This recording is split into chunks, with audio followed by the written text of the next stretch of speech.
guys, magandang hapon sa inyong mga ka-stroke, sa mga ka-team, sa mga viewers. So, well talk lamang po tayo sa mga, para to sa mga nangangarap na maging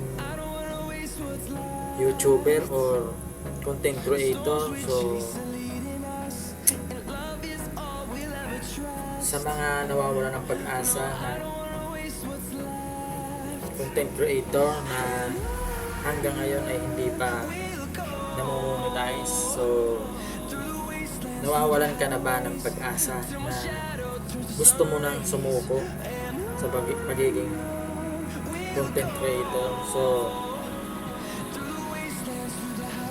dahil sa isang buwan, ilang piraso pa lang ang na-upload mo. So, nakadalawang upload ka lang or 10 upload or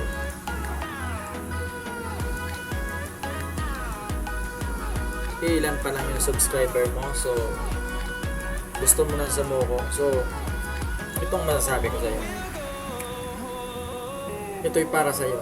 Aking topic ngayon dahil isi-share ko din yung pinagdaanan ko din ng pagiging content creator. So, kung ako itatanungin yung mga idol, isa din po akong matagal din ako nagsimula din dito sa pagka-content creator kay YT na umidad ako ng 3 years.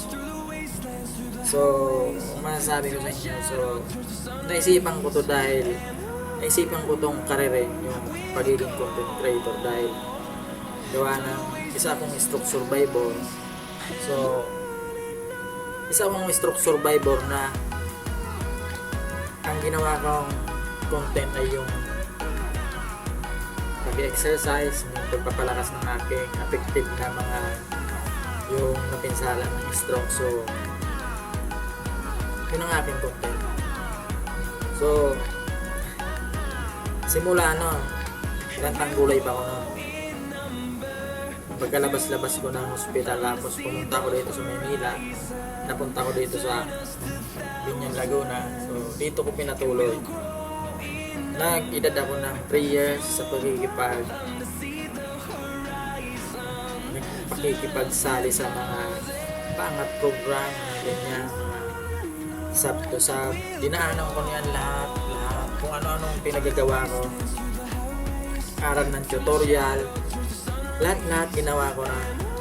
Kumbaga parang nagsimula ako sa kinder hanggang sa graduate sa tinatawag na banana, yung tinatawag na subscribe yun, hanggang sa na-reach ko yung 4K watch hour. Ni minsan hindi sumagi sa akin na sumuko sa pagiging content creator. So, sa mga nagsisimula pa lang na mga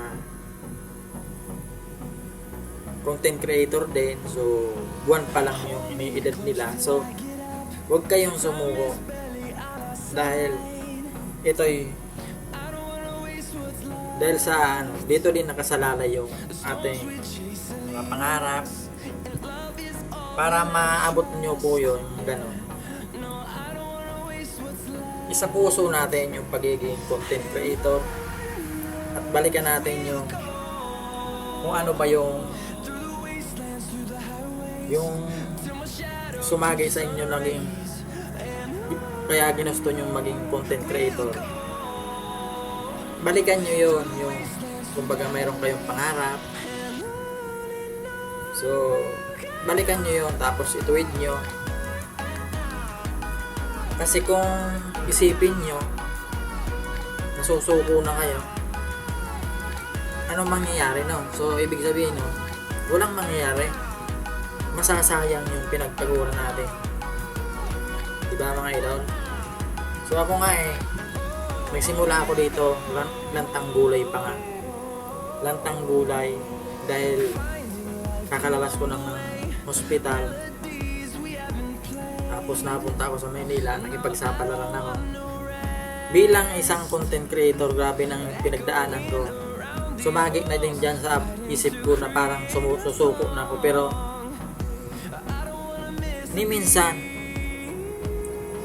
hindi ako mayaw hanggang sa mamonetize ako. Kaya ito masasabi ko sa inyo, tuloy-tuloy nyo lang ang pagiging content creator, dahil lahat-lahat naman yung mga sikat na mga YouTuber dumaan din yan sa proseso. Mas maganda yung dadaan ka sa proseso, step by step malalaman mo yung kaalaman sa pagiging content creator.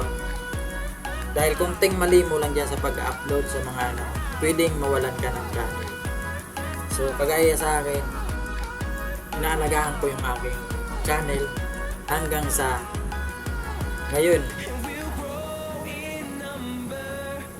Nagkaroon ako ng $69 na naman ulit, at nakaisang sahod pa lang ako. So malapit na namang mapuno yung aking dollar na malapit na naman mapuno yung yung $100 na quota sa revenue ko. So tuloy-tuloy pa rin ako.